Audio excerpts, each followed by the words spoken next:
Béni soit Dieu.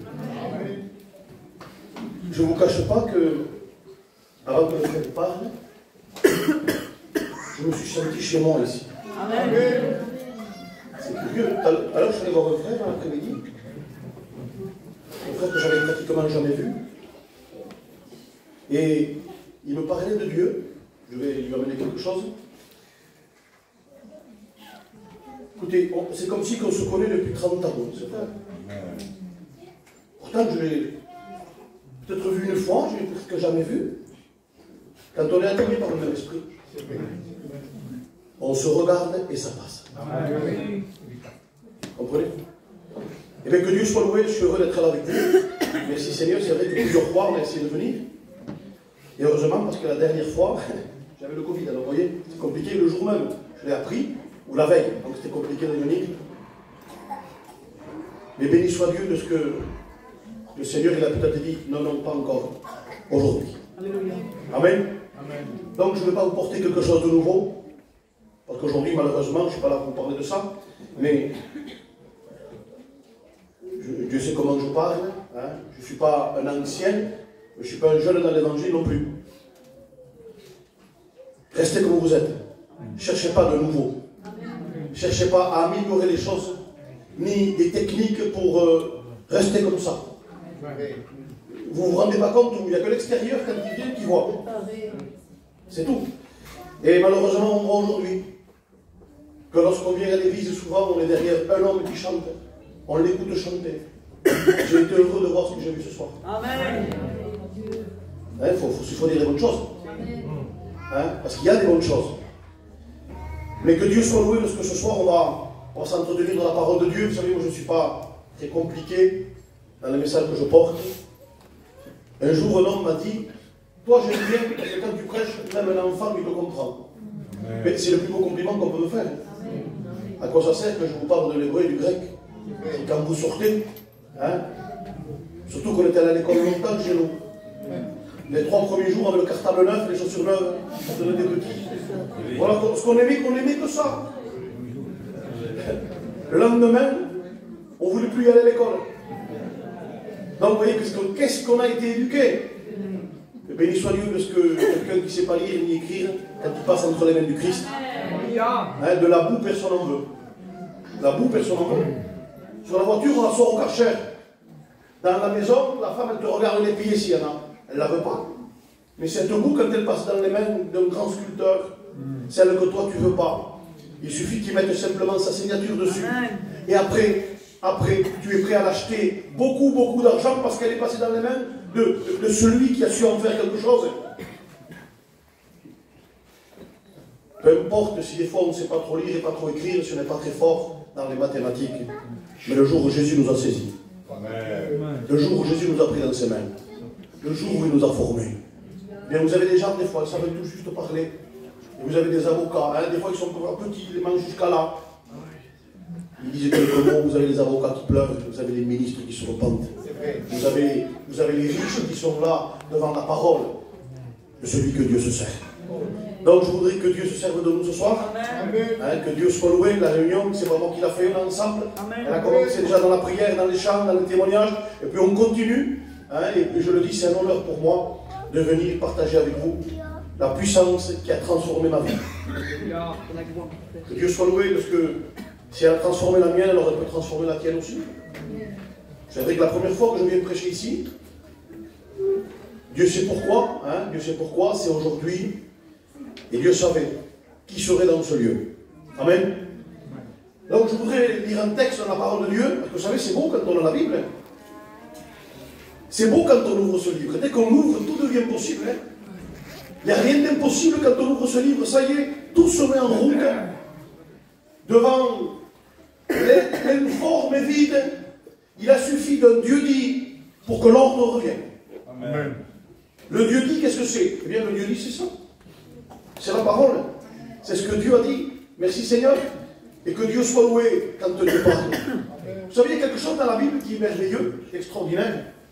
C'est la Bible, quand elle commence, et quand on l'ouvre, de toute façon, c'est le seul livre que lorsque vous ouvrez, les premiers mots vous disent qu'on peut recommencer. Parce que le monde, bien souvent, c'est échec sur échec, C'est plus la peine, tu ne peux plus recommencer, tu ne peux plus t'en sortir, tu ne peux plus te relever de celle-là. Tu ouvres la Bible, premier mot de la Bible, commencement. Ça veut dire quoi? On peut démarrer quelque chose de nouveau quand on ouvre ce livre. Et quand on le lit, on voit une terre informe et vide. Et ce que j'ai trouvé un peu curieux, c'est que le Saint-Esprit est au-dessus, en train de se mouvoir. Vous savez, quand moi je vois Dieu, je vois un Dieu assis sur un trône, tranquille. Je ne vois pas un Dieu qui a besoin de bouger. Je ne vois pas un Dieu qui a besoin de se mouvoir comme ça. Mais là, la parole de Dieu me dit que le Saint-Esprit, au-dessus de quelque chose qui est ruiné, au-dessus de quelque chose qui est informe et vide, qui est rempli de ténèbres, qu'est-ce qui peut bien le motiver pour bouger? Qu'est-ce qui peut bien le motiver pour remuer? Est-ce qu'il y a quelque chose de si merveilleux, là, de si beau, qui lui donnerait envie de bouger? C'est bien écrit dans la Bible, hein, c'est ça? La Bible dit que le Saint-Esprit se mouvait. Vous prenez la Bible en français, en espagnol, en grec et en latin, vous allez voir, le Saint-Esprit se mouvait. Ça veut dire qu'il était en action. Hein, et en action, pourquoi? Eh bien, qu'il était là comme attendant un signal. Il était là, si vous voulez, on peut dire, comme attendant qu'on lui donne un départ. Un départ, pourquoi? Et à partir du moment où c'est que Dieu dit, eh bien là, il commence à se mettre en œuvre. Et c'est quoi la mise en œuvre? C'est quoi son travail? Qu'est-ce qu'il va commencer à faire? Eh bien, il va mettre un plan en action pour aller chercher quelque chose qui est au fond de la mer. Quelque chose qui n'a ni valeur, ni forme. Quelque chose qui va faire remonter à la surface. C'est pour ça qu'il est là, il remue, il bouge, parce qu'il a envie de faire ce que Dieu dit. Et qu'est-ce que Dieu dit? Eh bien, il a ses yeux, là où nous, on ne voit pas. Il voit au fond de l'eau déjà, informe, sans nom, sans couleur, sans odeur, sans rien, sans vie. Il voit Adam au fond. Et il va aller le chercher là où il se trouve. Alors il attend que Dieu parle. Et là, il met en œuvre. Il met en œuvre absolument tout pour le faire remonter. Prendre cette boue qui était au fond de l'eau des ténèbres et d'en faire un corps, de mettre en lui la vie, de lui donner une famille et de le mettre dans un jardin. Ça, c'est la volonté de Dieu. Et si Dieu a pu avoir les regards sur Adam là où il était, tu ne crois pas que dans ce local, il n'aurait pas les yeux sur toi? Tu ne crois pas que dans cette salle, ce Dieu merveilleux n'aurait pas ses yeux sur toi? Et exactement de la même façon que commence la Genèse, je peux vous dire que dans ce lieu et au-dessus de ta vie, qu'elle soit informe et vide, qu'elle soit peut-être, comme peuvent dire les hommes, sans valeur, qu'elle soit peut-être sans forme, qu'elle soit peut-être sans vie, je te dis une chose, que le Saint-Esprit se mouvra au-dessus de toi. Et il attend ce feu vert de la parole de Dieu pour venir travailler dans ta vie. Que Dieu soit loué. Donc maintenant, on va lire un texte de la parole de Dieu, dans Luc chapitre 5. Au verset 1er, il est écrit, comme Jésus se trouvait auprès du lac de Génézareth et que la foule se pressait autour de lui pour l'entendre, pour entendre la parole de Dieu, il vit au bord du lac 2 barques. Retenez bien ça. Il voit au bord du lac 2 barques.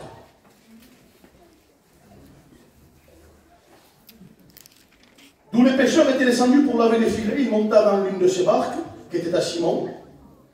Il le pria de s'éloigner un peu de terre, puis il s'assit, et de la barque, il a enseigné la foule. Et vous connaissez l'histoire, comment ça continue. Et je voudrais vous parler un petit peu de cette histoire, hein, très simple. Vous savez, ce qui réjouit ma vie, à moi, mon cœur, je le dis personnellement, on sort un peu à droite à gauche, que ce soit avec Guitou ou moi-même, c'est de voir une âme se convertir. À partir du moment où nous, les prédicateurs, on a perdu ce but, les frères, on a perdu le but de la venue du Christ. Il n'est pas venu pour nous porter des enseignements particuliers, ni même pour nous amener des doctrines. Il les faut après. Il est venu d'abord pour que le pécheur se convertisse. Il est venu pour lui donner une solution. Il a paru, bien sûr, pour détruire les œuvres et les manœuvres du diable, si vous, il n'y a pas de souci. Mais le but principal, c'est que l'homme comprenne que Dieu existe. et qu'il a besoin de le rencontrer.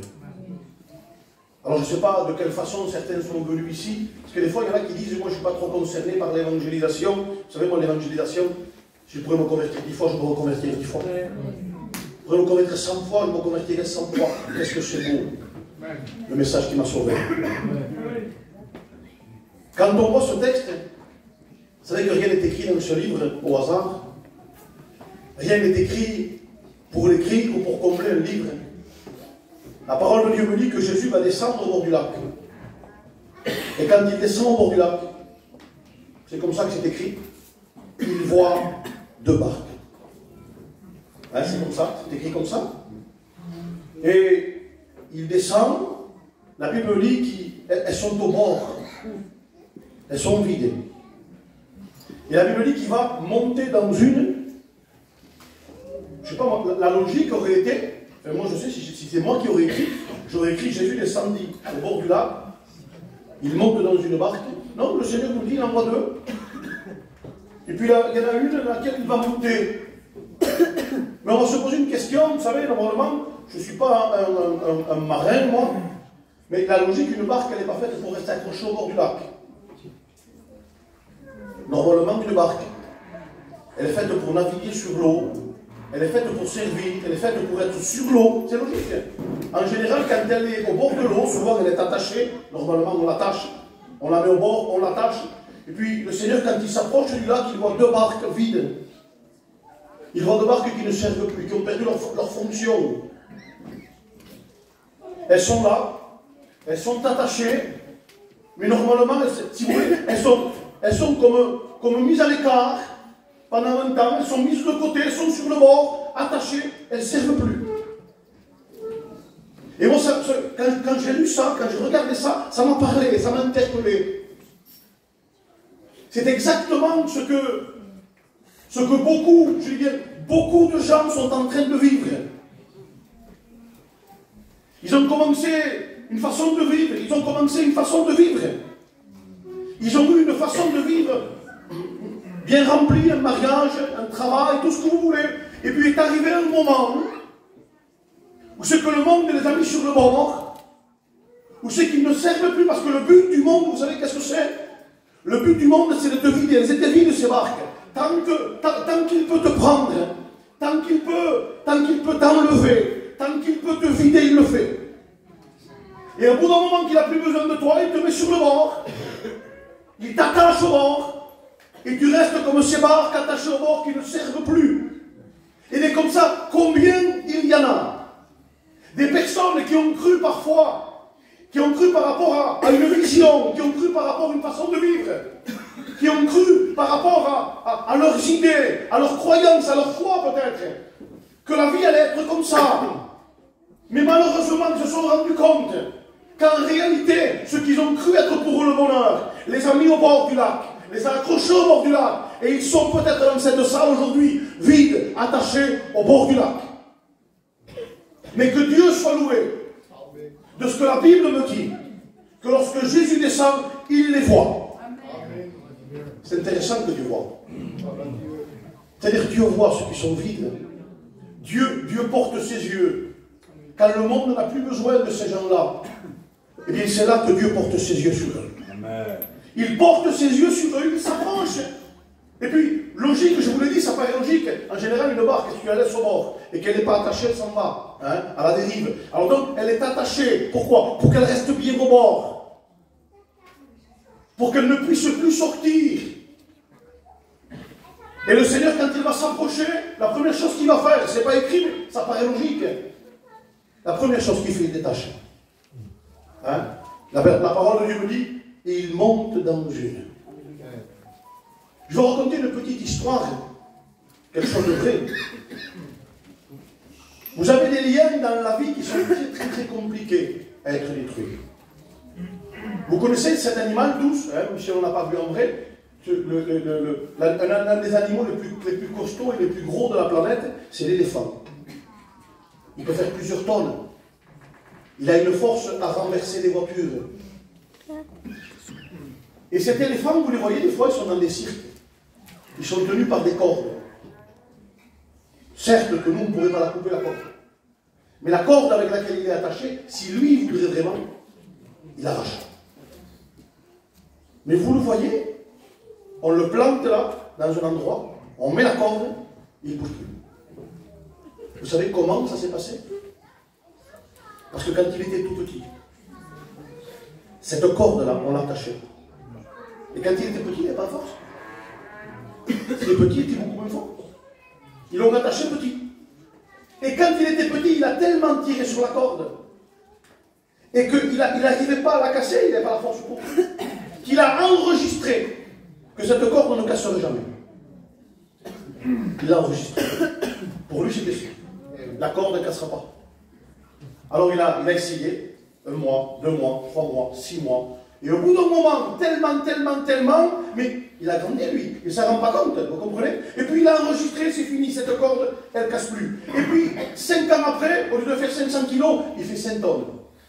S'il veut, il peut, mais il a enregistré que cette corde, il ne la cassera pas. Et jamais plus il tirera dessus. Pourquoi? Parce que cette corde, pour lui, elle ne casse pas. La parole de Dieu me dit que Jésus descend. Il voit la corde qui tient ses barques tenues depuis tellement longtemps. Il voit ces barques qui ne pourront plus jamais se détacher parce que le monde crée des circonstances en disant à certaines personnes, de celle-là tu t'en sors plus. De ce lien tu t'en détaches plus. De cette histoire tu ne la briseras plus. Mais la parole de Dieu me dit que la première chose qu'il fait, je l'imagine, hein, il détache la barque et il rentre à l'intérieur. Il casse les liens les plus terribles et les plus grands. Nous avons une histoire dans la Bible. Un jour, Jésus va dire, allez à tel endroit, il y a un anon attaché. Vous connaissez l'histoire? Si je vous raconterai la vie de cet âne, hein, on n'est pas là pour raconter la vie d'un âne, mais c'est écrit dans la Bible, on va en parler. Si vous raconterez sa vie, quelle vie? Hein? Il vit attaché à un piquet. Entre lui et la liberté, il y a un lien. Entre lui et la liberté, il y a une corde. Exactement la même, elle est là. Entre toi et la vie, il y a une corde. Entre toi et Jésus, il y a une corde. Et la parole de Dieu me dit, détachez-le. J'en ai besoin. Imaginez-vous qu'il aurait cru que non, la vie c'est comme ça, je ne peux pas, je garde cette corde, je ne la détache pas. Il n'aurait jamais vécu ce que vous savez. Je parle à un peuple informé ce soir. Il n'aurait jamais vécu ce que vous savez. Il a vécu le moment de sa vie le plus glorieux, le plus extraordinaire, le plus merveilleux. Tout est parti d'un lien cassé. Tout est parti d'un lien détaché. Je ne sais pas quel est le lien qui t'empêche peut-être de te convertir ce soir. Je ne sais pas quelle est la corde qui t'empêche de te convertir. Mais la parole de Dieu me dit que Jésus te voit attaché au bord et il s'approche de la barque, il la détache et il rentre à l'intérieur.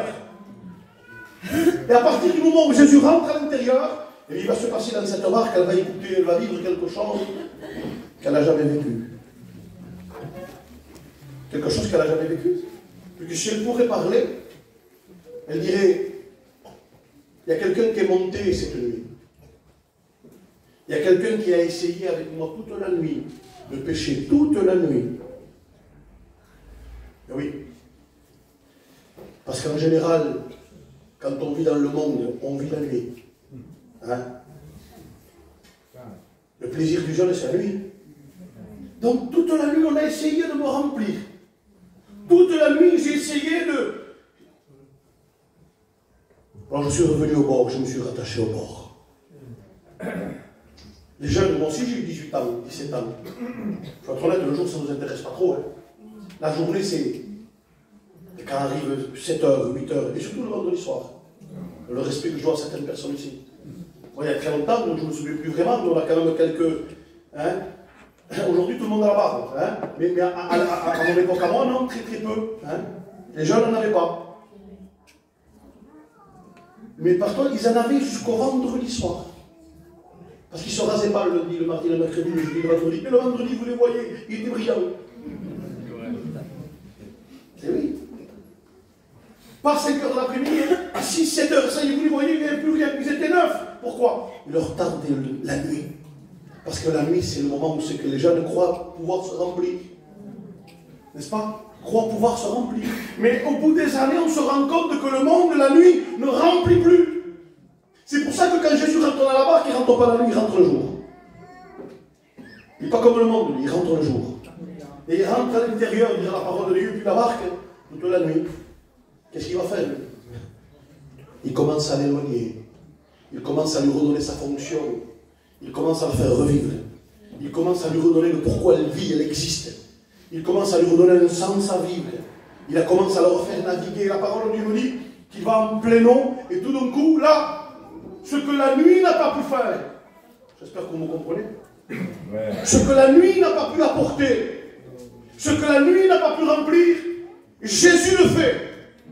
Et la parole de Dieu nous dit que là, ils se mettent à pécher, et puis là, regardez la réponse. Mais toute la nuit, on a essayé, toute la nuit, on a essayé. Toute la nuit, on a essayé. Bien sûr, on essaye la nuit. Avec Jésus, on n'essaye pas. On fait. Et là, tout d'un coup, en plein jour, pourquoi? Parce que quelqu'un qui se convertit, la nuit c'est fini. C'est la lumière, c'est le jour, c'est la vue de tous. Ça se voit, on discerne, on distingue, on peut voir le changement, on peut voir la transformation. Et là, tout d'un coup, la barque elle commence à se remplir, mais il y en a trop. Mais béni soit Dieu. De ce qu'au départ, je ne dis rien n'est écrit au hasard.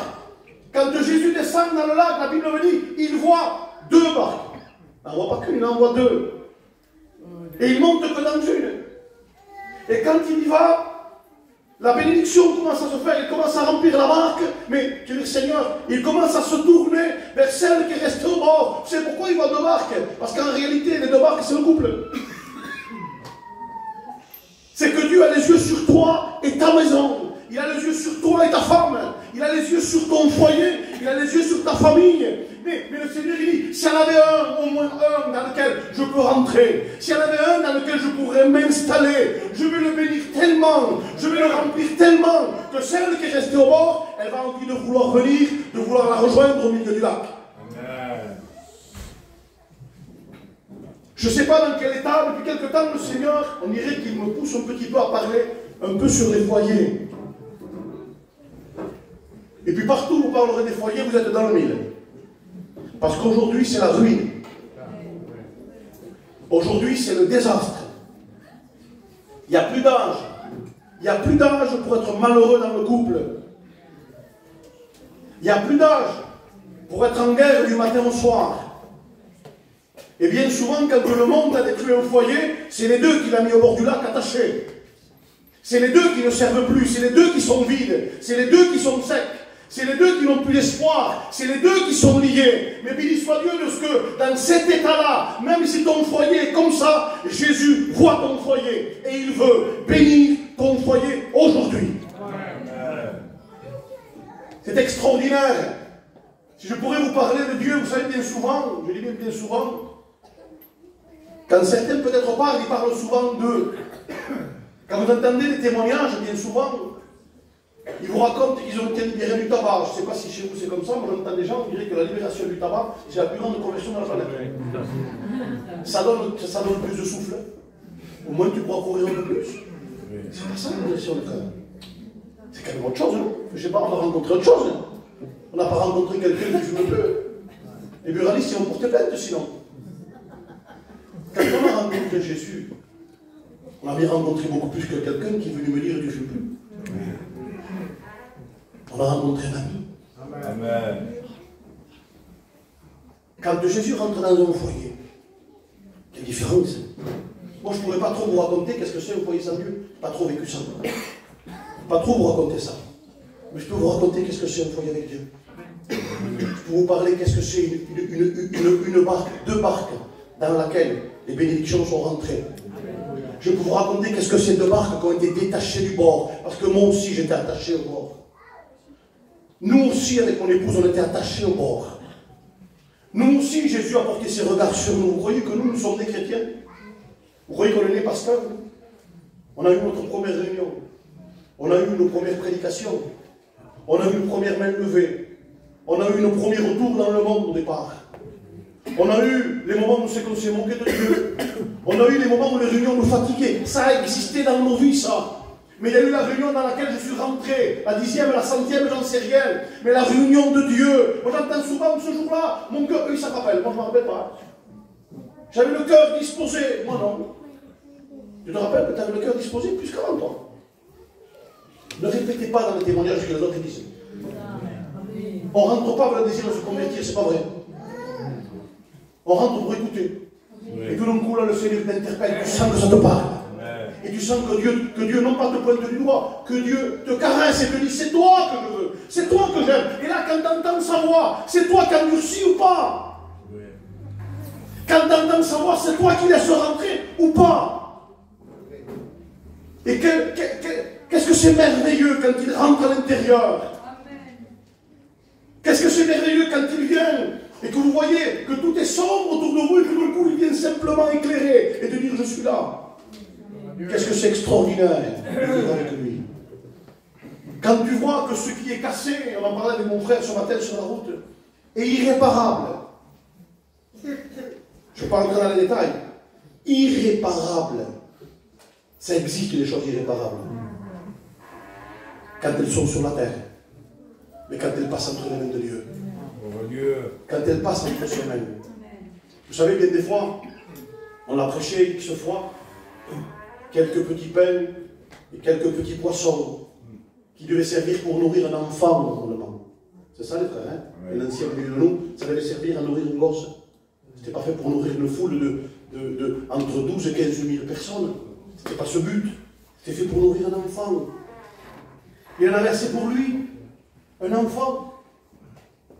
Mais à un moment donné, ça passe dans les mains du maître. L'irréparable devient irréparable. Je vais dire une chose avec des mots simples. Vous savez, je ne suis pas venu à Montpellier ici, moi, avec du grec et du latin. Je suis venu avec Jésus. Amen. Et je suis venu te dire que si tu crois, Jésus peut changer ta vie. Amen. Je te le dis, par la foi, ta barque, elle peut quitter le bord. Ta barque, elle peut se détacher du lien le plus grand qui puisse exister. Ta barque, elle peut retrouver le pourquoi elle existe. Vous savez, Adam, s'il pourrait vous raconter son témoignage, qu'est-ce qu'il vous dirait? Avant, moi, je faisais de la musculation, j'étais fort. Il y en a, ils racontent un quart d'heure que c'était des hommes, et 30 secondes qu'ils ont rencontré Jésus. Oubliez ce que vous étiez. Adam, il va dire, j'étais de la boue. J'ai plus envie de revenir à la boue. Mais il m'a formé. Il m'a touché. Il a insufflé en moi la vie. Il m'a donné un foyer. Il m'a mis dans un délice. C'est ça que tu veux faire avec ta vie. Le monde t'accroche au bord. Le monde te lie, le monde te vide. Le monde te sèche. Le monde te ruine. Mais Jésus voit et Jésus descend. Jésus vient au bord. Et il brise, il arrache. Il casse le lien qui te tient au bord. Et il monte dans la barque. Alors, vous pourrez courber les fronts 5 minutes, s'il vous plaît. Vous pourrez parler avec Dieu. Je ne sais pas si tu t'es senti concerné. Je ne sais pas si tu t'es senti interpellé. Mais je voudrais te poser une question. Est-ce que tu t'es pas reconnu? Est-ce que le monde ne t'a pas mis sur le bord? Vous en avez plein qui sont sur le bord du chemin. Bartimée l'aveugle, il ne servait plus à rien, on l'a mis sur le bord du chemin. Le boiteux de la porte de la veille, il ne servait plus à rien, on l'a mis sur le bord du chemin. Et combien comme ça? Tant que tu avais une renommée où les gens te mettaient carrément au milieu du lac, et que dès que tu perds un peu, on te met sur le bord. Le boxeur adulé, milliardaire, dès qu'il prend son premier KO, on commence à le mettre sur le bord du monde et c'est fini, on n'en parle plus. Le monde, il va t'élever tant que tu peux lui donner, dès qu'il t'a vidé, c'est fini. Il débarque sur le bord. Quand vous passez l'hiver, sur un port, des centaines et des centaines de bateaux sont attachés sans servir. Tu n'aurais pas envie qu'une liberté de Dieu te touche ce soir? Tu ne voudrais pas que quelque chose de nouveau vienne rentrer dans ta vie? Tu ne voudrais pas faire cette expérience avec nous? Celle de dire, J'ai trouvé dans ma vie, comme dira ce chant, un sauveur. Amen.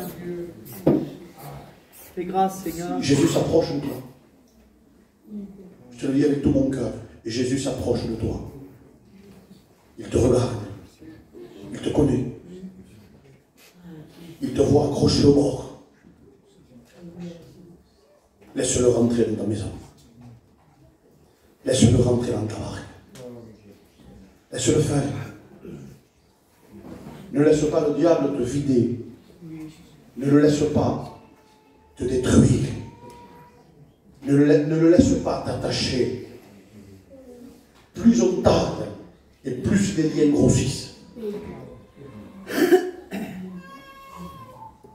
S'il y aurait quelqu'un dans cette salle, on va faire le concours, hein, parce que je sais que bien souvent,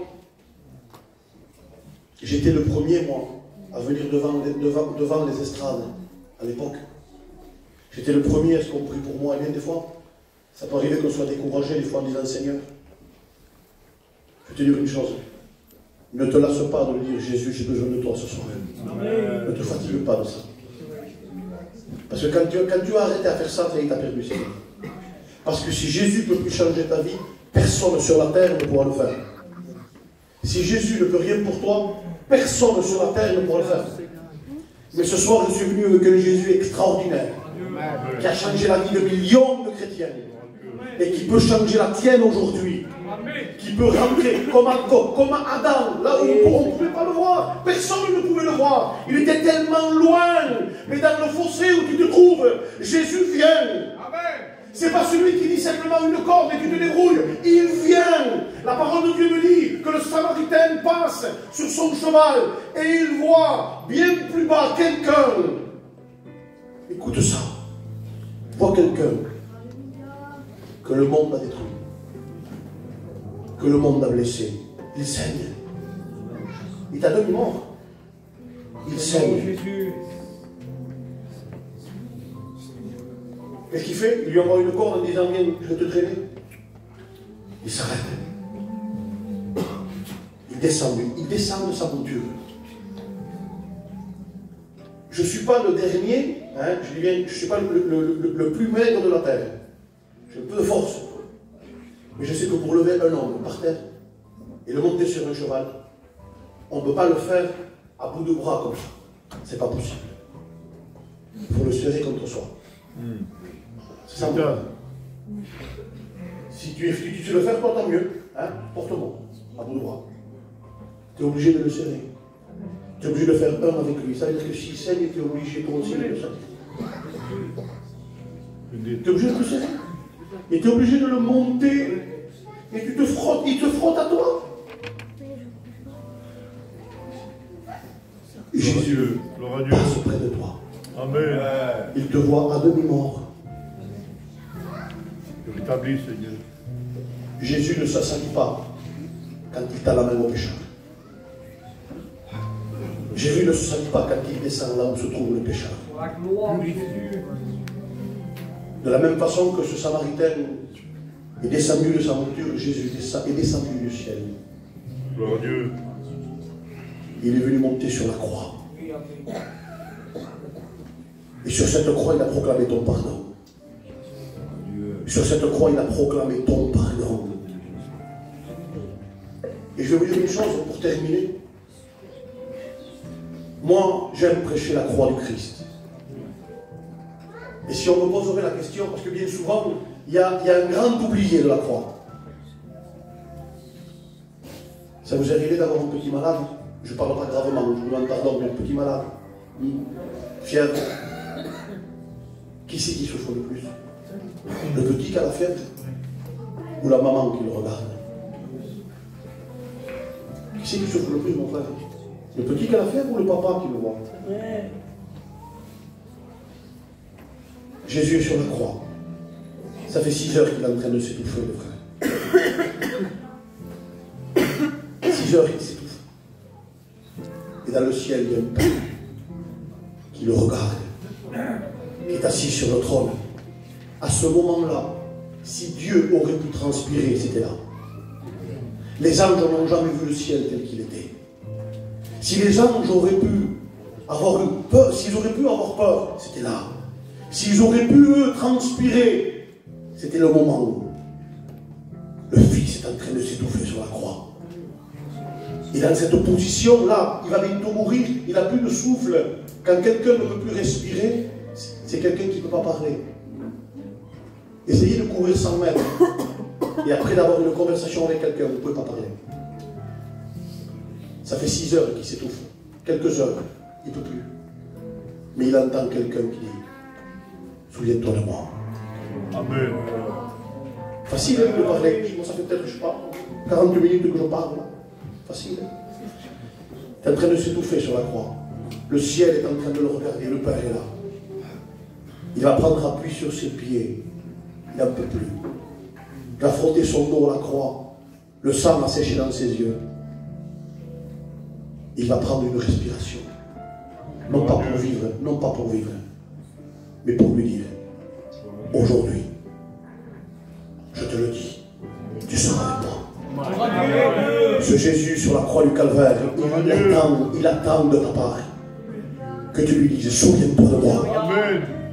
Il attend que tu lui dises, je ne suis pas venu pour rien. C'est pas la première fois que je viens, mais ce sera la dernière que je rentrerai en tant qu'inconverti. C'est la dernière que je rentrerai en tant que rebelle. Je ne vivrai plus une soirée loin de toi. Ce soir, la croix t'interpelle. La croix te dit, est-ce que tu veux le laisser rentrer à l'intérieur? Est-ce que tu veux le laisser faire ce que tu ne l'as jamais laissé faire? Jusqu'à aujourd'hui, tu as empêché Dieu. Tu l'as laissé rentrer sur le palier, sur le devant de ta maison. Mais tu ne l'as jamais laissé pénétrer à l'intérieur. C'est pour ça que Dieu ne peut rien faire dans ta vie. Parce qu'il est souvent devant le perron de ta maison. Mais ce soir, les portes doivent s'éclater. Avec la même respiration, avec le même amour, avec la même tendresse, il veut te sauver. Est-ce qu'il y aurait quelqu'un ici? On pourrait courber les fronts pour éviter de gêner les gens, pour demander pardon. Est-ce qu'il y aurait quelqu'un dans ce local qui voudrait dire, Seigneur, c'est à moi que tu as parlé. Et ce soir,